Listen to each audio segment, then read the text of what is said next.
Thanksgiving, my sister mocked me for still being single. I said, I'm married. The room froze. As I showed proof, she'd hidden every invite. The entire Thanksgiving table was laughing at me. My sister had just finished mocking me for being the only one still single, so I smiled, took a slow sip of wine, and said, actually, I've been married for 8 months. The laughter died instantly because next, I pulled out proof that would destroy her perfect image forever. If you've ever been the overlooked sibling, the one disrespected, underestimated, or treated like your life didn't matter, you're going to feel this story. Hit like, subscribe, and settle in, because this Thanksgiving ended with the most brutal truth bomb I've ever dropped. Thanksgiving at my parents' house always felt like a performance, a familiar script, one I'd memorized since childhood.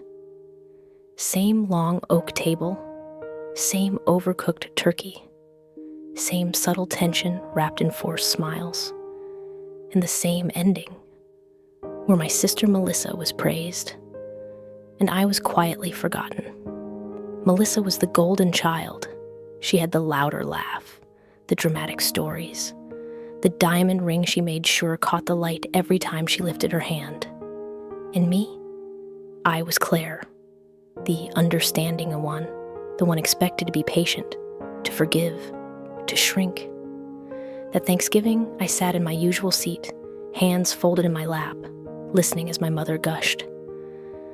Melissa's wedding was just beautiful, she said for the 3rd time, and her husband's family, such connections. My father nodded politely, carving turkey like his life depended on avoiding eye contact. No one asked how my job was. No one asked why I'd flown in from Seattle.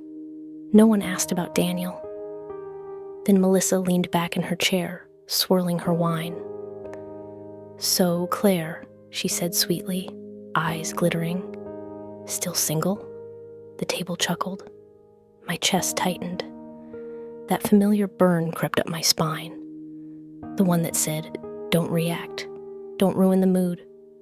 Be the good daughter. But something inside me snapped. 8 months of silence, 8 months of being erased, 8 months of swallowed pain pressed against my ribs. I looked at her, really looked, and I realized I was done protecting her lie. I smiled. Not nervously, not politely, calmly.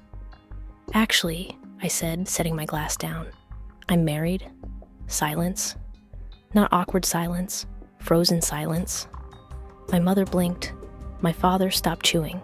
Melissa laughed, sharp, disbelieving. That's not funny, she said. When would that have happened? 8 months ago, I replied. She scoffed. Wow. So now you're making things up for attention? That's when I reached into my bag, slowly, deliberately, and placed a folder on the table. Inside were copies of our wedding invitations, email confirmations, postal tracking receipts, even signatures, every single one addressed. To my parents, to extended family, to Melissa.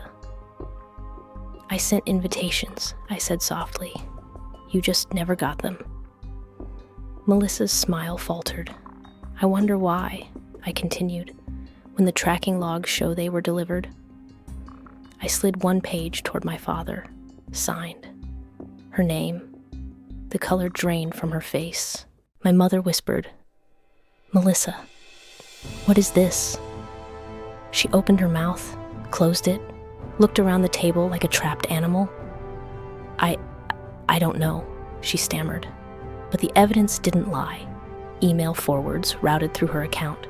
Packages rerouted. RSVPs intercepted. She had hidden every single invite. The room erupted. How could you do this? My mother cried.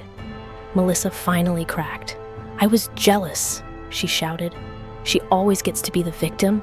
I couldn't stand the thought of her having something perfect too.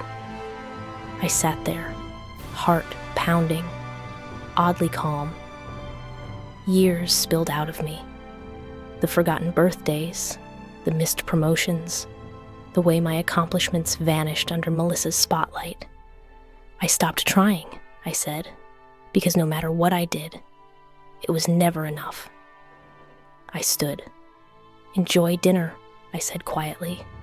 My parents begged me to stay, to talk, to fix it.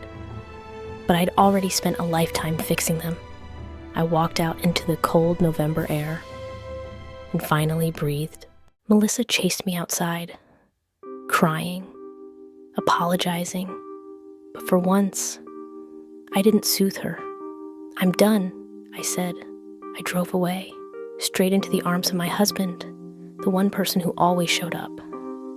In the months that followed, I built something new, a chosen family, in-laws who asked about my day, friends who remembered my milestones. When my mother later had an accident, I came back, not out of guilt, but choice. The apologies were clumsy, the healing incomplete, but something had changed. I no longer needed their approval to feel whole. As I drove back to Seattle, I realized love isn't about being the good daughter.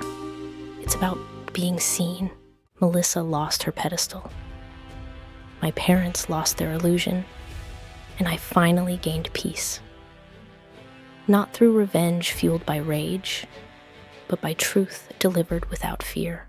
Sometimes the most powerful revenge isn't destruction. It's refusing to stay small so others can feel big.